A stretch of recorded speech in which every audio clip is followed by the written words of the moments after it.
Hello बच्चों, कैसे हो आप? सबने कल का रिलेशन का वीडियो देखा, कंसेप्ट क्लियर किए। होप आप सब पढ़ाई कर रहे हो बहुत ही अच्छे से और कंसेप्ट भी क्लियर करा रहे।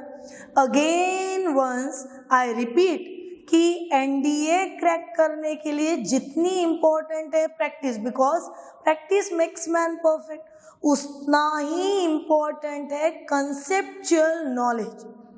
और अभी हम लोग जो पढ़ रहे हैं वो कंसेप्चुअल नॉलेज के ही लिए पढ़े। देखो, आप 10 बुक्स रेफर करोगे, पाथफाइंडर करा के हो गया, आर.एस. अग्रवाल हो गया, आर.डी. शर्मा हो गया, मेजर कलसी हो गया, अरविंद हो गया, उसके बाद में हायर लेवल करना है करके सिंगेज पे जाओगे, देन वीपीएम पे यूज करोगे, एररलेस यूज करोगे, अरिहंत करोगे, एमटीजी करोगे। इतना सब पसारा करने के बाद भी अगर आप एनडीए एग्जाम में आने वाले एक या दो सिर्फ रिलेशन, ये पर्टिकुलर टॉपिक पे आने वाले अगर एक या दो क्वेश्चन भी सॉल्व नहीं कर पाते हो, इसका मतलब आपने पढ़ाया हुआ ये पूरा का पूरा पानी में गया। अभी पानी में इसलिए गया क्योंकि आपने सिर्फ हर एक क्वेश्चन पे ही फोकस किया। What is the concept of question, इस पे आप लोगों ने ध्यान ही नहीं दिया। तो हर एक बार जैसे मैंने बोला रिलेशन, ठीक है ना, इफ आई से रिलेशन, तो ये बात है कि रिलेशन बोलने के बाद रिलेशन को रिप्रेजेंट करना है बाय द कैपिटल आर। यही रिलेशन जब लिखा जाता है in a curly brackets, relation when writing in a curly bracket, तो रिलेशन कभी भी सिंगल फॉर्मेट में नहीं आता बेटा। अगर मैं बोलूं this is the relation, no, relation बोलने के बाद enclose by the ordered pair. So what is mean by this ordered pair? क्या नाटक है ये ऑर्डर्ड पेयर का? तो ये नाटक वो है जहां पे आप सेट्स में दो एलिमेंट के बीच का रिलेशन बता। What is the relation 1 to 2, 2 to 3, 3 to 4? वो रिलेशन जब आप लोग बता देते हो तो वहां पे कोई ना कोई फंक्शन की, रिलेशन की खासियत बनना शुरू हो जाती। और एक बात कि कभी भी कोई भी ऑर्डर्ड पेयर ये कम्यूटेटिव लॉ को ओबेज नहीं करते। बात समझ में आ रही? यानी आप नहीं बोल सकते बेटा A B is equal to B A. जब आपने वैसा बोल दिया इट मीन्स आप अलग अलग प्रॉपर्टीज को सेटिस्फाई कर, ये तो मेरा ही नाम बन गया है ना रे, आर.एस. पे।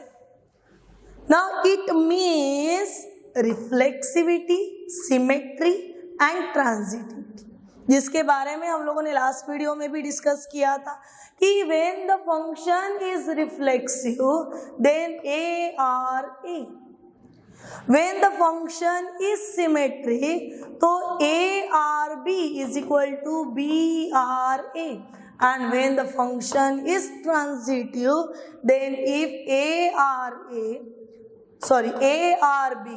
BRA, then directly we can write ARC, and that is about the types of relation. Void relation, क्या था void relation? null relation, empty relation, जो कि डिनोट करता था phi is a subset of A cross A।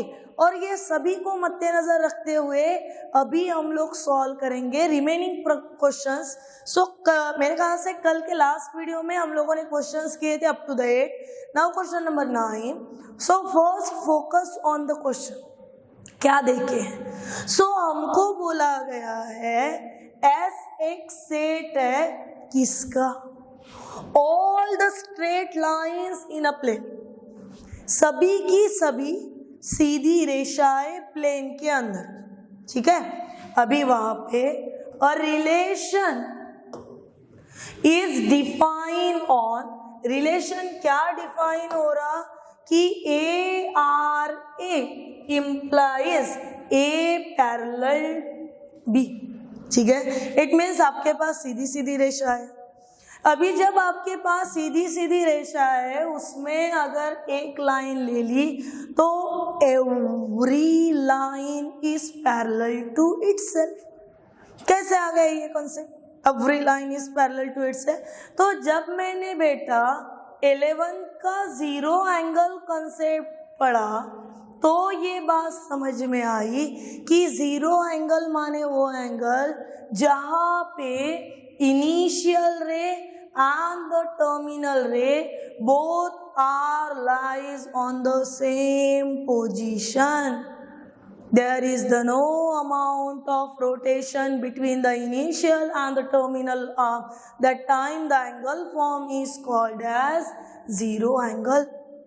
और जब zero angle बन सकता है जब हमारे पास वैल्यूज खुद ही के साथ लाइन खुद ही की ट्रांजिटिविटी सिमेट्रिविटी अगर कर पा रही है, जब फंक्शन खुद ही के साथ वो पर्टिकुलर प्रॉपर्टी को अगर निभा रहा, यानी every line is parallel to the itself बोल दिया.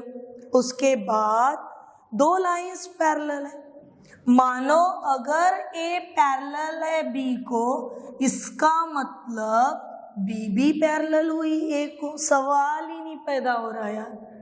जब पहले के बारे में सोचे तो रिफ्लेक्सिविटी वहां पे सेटिस्फाई हो गई. अगर कंडीशन वाइज जा रहे कि A is a parallel to the B, it means B is also parallel to A. और अगर A is parallel to the C और कोई ना कोई एक लाइन है बेटा मेरे पास जिसको मैंने बोल दिया C, तो इसका मतलब हो रहा A अगर B को पैरेलल है, B अगर C को पैरेलल है, इट मीन्स A और C तो अपने आप ही एक दूसरे को पैरेलल हो गए. सिमेट्रिक भी है, ट्रांजिटिव भी है, रिफ्लेक्सिव भी है. और जब कोई ये सब कुछ होता है तो उसे कहा जाता है इक्विवेलेंट रिलेशन. क्या कहना उसे? Equivalent relation. Now move on the next one, question number 10. ठीक है, फोकस करते जाओ. The relation R is define on, कहाँ पे डिफाइन हो रहा फंक्शन? तो n क्रॉस n. अभी उतना तो रजा हमको आ गया है कि n का मतलब होता है सेट ऑफ नेचुरल नंबर. इसका सेट हुआ सेट ऑफ नेचुरल नंबर. अभी ये सेट ऑफ नेचुरल नंबर नीचे दिए गए रिलेशन को किस तरीके से निभा रहा? तो रिलेशन को वो निभा रहा कुछ इस तरीके से. Ordered pair A comma B relation with C comma D. It implies, ये इम्प्लाइज करा रही हमें आंसर. क्या आंसर इम्प्लाइज करा रही? तो आंसर इम्प्लाइज करा रही AD is equal to BC. Relation को चेक करो, AD is equal to BC. तो अकॉर्डिंग टू द रिलेशन हमें सिर्फ कॉन्सेंट्रेट किस पे करना है कि ऑर्डर्ड पेयर AB रिलेशन बना रही CD के साथ कुछ इस अंदाज में. कैसा अंदाज है उसका? So AD is equal to BC. अभी देखो पहले ही सोच लो कहाँ से कहाँ पे गए हम लोग. A से लेके D तक गए, यानी फर्स्ट और फोर्थ की पेयर की. उसके बाद में B to C गए, BC की पेयर की. फिर से वही बोल रहा कि ढूंढो क्या है, रिफ्लेक्सिव है, ट्रांजिटिव है, सिमेट्रिकल है या इक्विवेलेंस है, वही ढूंढने के लिए बोल रहा. अभी वो ढूंढते समय हम लोगों को क्या एग्जैक्ट फोकसिंग करना है वो चीज को समझो बेटा. सबसे पहले अगर मुझे रिफ्लेक्सिव को ढूंढना है तो मुझे सेम नंबर रखना पड़ेगा. सेम नंबर रखने का मतलब समझ रहे हो आप लोग? क्योंकि हम लोग जब खुद को आईने में देखेंगे तो खुद ही नजर आएंगे, कोई दूसरा नजर नहीं आता. By using the same logic कि अगर मैंने A कॉमा B लिया रिफ्लेक्सिविटी बनाना के लिए, तो A comma B relation with B comma A, तो क्या रूल बनता है क्या वो देखो. या फिर A कॉमा B रिलेशन बना लो आप A कॉमा B के साथ ही. सो पहली पेयर बनी आपकी AB की और दूसरी पेयर बनी आपकी बी ए की। अभी ए बी भी हुआ इज इक्वल टू बी ए हुआ, it means reflexivity property satisfy हो गई। ठीक है, सेकंड पे मुड़ते हैं, क्या ये ट्रांजिटिव है या नहीं है। तो ट्रांजिटिविटी ढूंढने के लिए हमें जरूरत पड़ेगी बेटा और नए इसकी, यानी इसी को पलटा दो। C, D रिलेशन बना रहा A, B के साथ, तो इम्प्लाइज होने को होना, क्या इम्प्लाइज होने को होना, फर्स्ट की पेयर बना लो विद द फोर्थ, यानी बन गया CB। Now is equal to second की पेयर बना लो फर्स्ट के साथ, इट मीन्स DA। अभी CB को हम लोग लिख सकते हो BC और इसे लिख सकते हो AD, vice versa. It means these two are again equal, and if these two are equal, it means symmetrical, ये भी प्रॉपर्टी हो गई, रिफ्लेक्सिव भी हो गई, सिमेट्रिक भी हो गई। सवाल ही पैदा नहीं होता ओनली का, क्योंकि रिफ्लेक्सिव हो गई, सिमेट्रिक हो गई, तो सिर्फ सिमेट्रिक सिर्फ रिफ्लेक्सिव ये हो ही नहीं सकता। इसका मतलब हुआ हमारा रिलेशन कैसा है, तो हमारा रिलेशन इक्विवेलेंट रिलेशन है। ठीक है ना, ये भी इक्विवेलेंट ही था ना। Move on the next question, question number 11। R क्या है, तो आर रिलेशन बना रहा, कहाँ पे बना रहा, फिर से सेट एन में बना रहा। कैसे बना रहा, क्यों, नेचुरल नंबर में बना रहा। क्या रिश्ते के साथ बना रहा नेचुरल नंबर में, तो कुछ इस तरीके से, N relation with the M implies n is factor of m। ठीक है, और बोला गया है which one of the following is correct। अभी देखो, अगर ये रिलेशन है जहां पे n और m कोई ना कोई दो नंबर्स है, तो n is a factor of m। सवाल ये है क्या ये हो सकता या नहीं हो सकता, तो बेटा every number divide itself, so it is a factor of itself। बात समझ में आई, every number is divide itself, so it is factor of itself।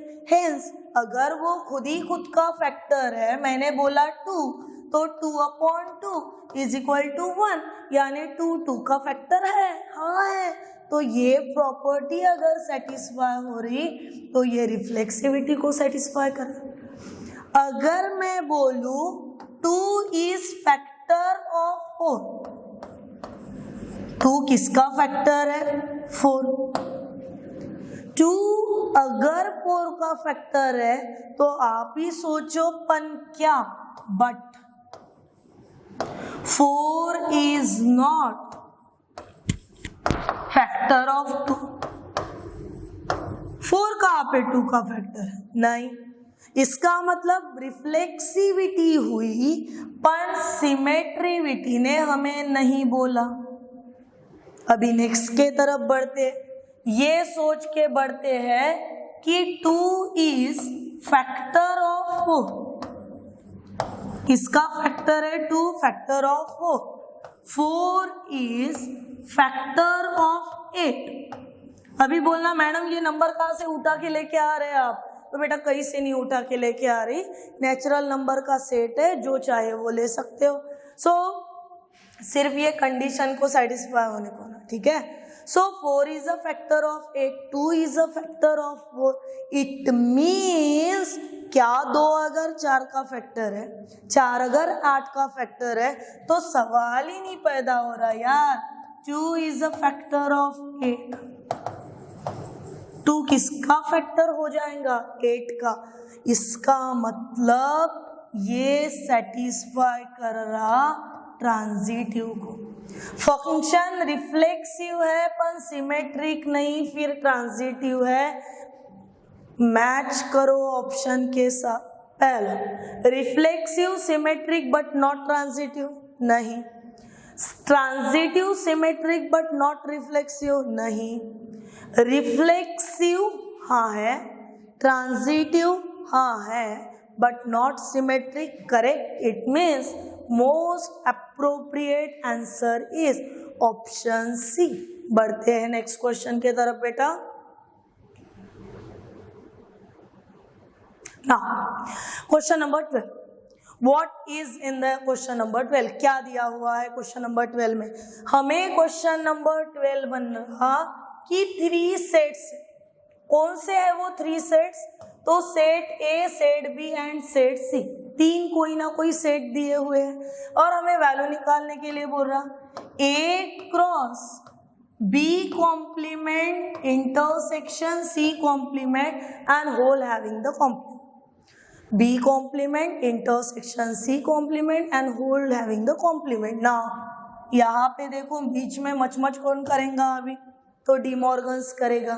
De Morgan's बोला मैं इसको B यूनियन C का कॉम्प्लीमेंट लिख सकता हूँ. हाँ लिख सकते हैं, पर दिए हुए ब्रैकेट का फिर से एक बार कॉम्प्लीमेंट है. हमारा सेट थ्योरी का रूल बोलता है कि complement of the complement set itself. इसका मतलब हुआ A cross B union C. Use करेंगे आपका distributive law and that is A cross B union with A cross C.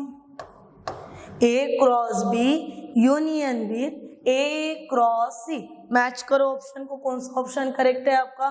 A cross B union with A cross C which is lies in the your option number first. बाकी एक question number C था वो भी match नहीं हो रहा. Then question number B and D both are with the intersection where the answer in the form of union. Move on the next question. The void relation. So first of all, what is mean by this void relation? Void relation means a null relation.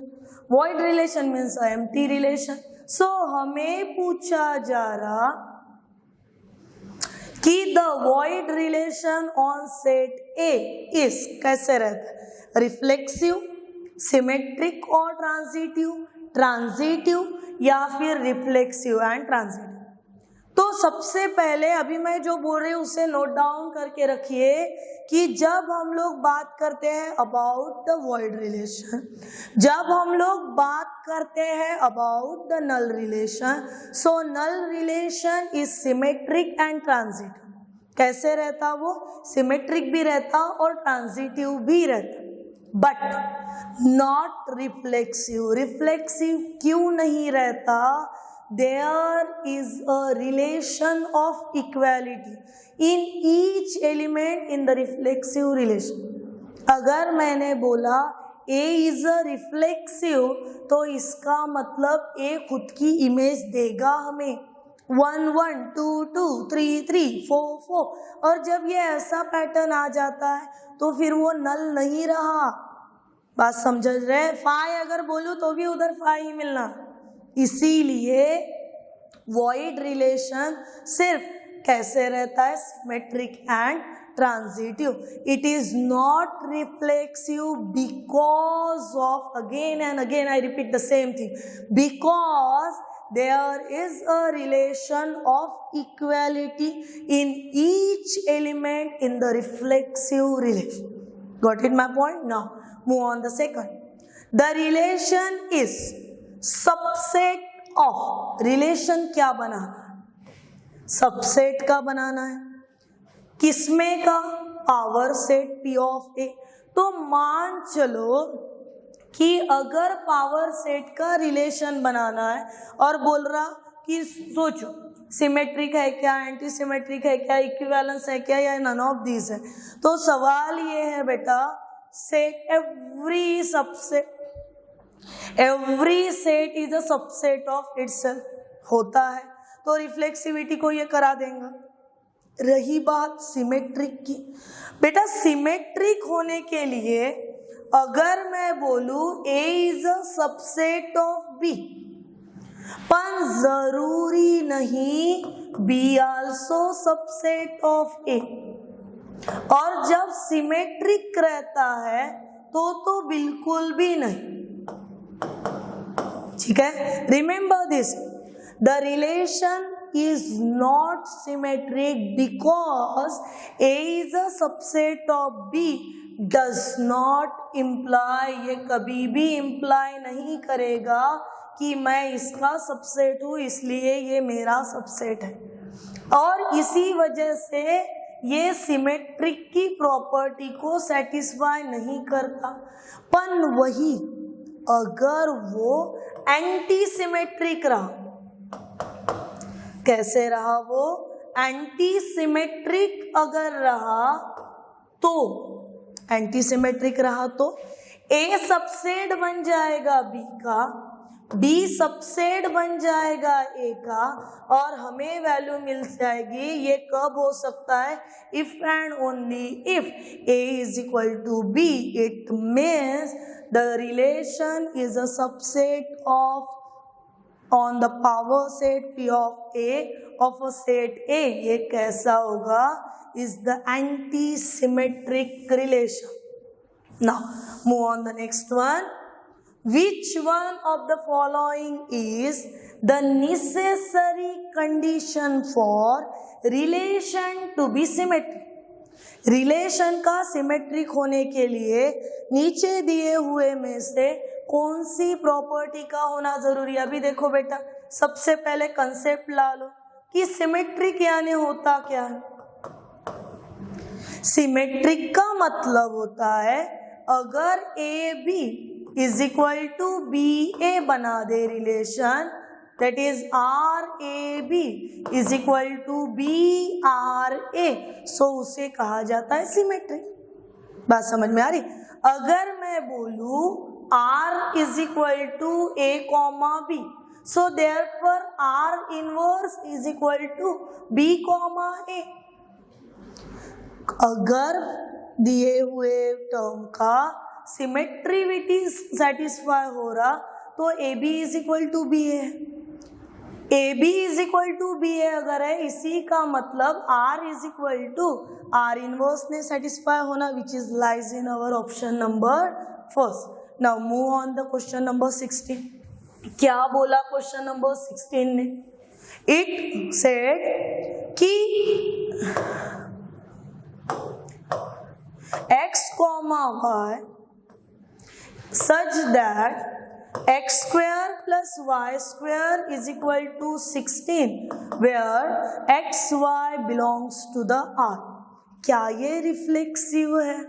नहीं बेटा, ये x square plus x square के format में अगर जाता है तो ये रिफ्लेक्सिव नहीं, ठीक है ना। पर अगर x square plus y square is equal to 16 interchange करा दो, y square plus x square is equal to 16, both having the same meaning, and when both having the same meaning it means function is कैसे रहेगा, symmetric। So question number 12 having the answer A, 13 having the answer B, question number 14 with the answer B, and 15 A, 16 B। Now keep in the mind why these answers are here and move on the next।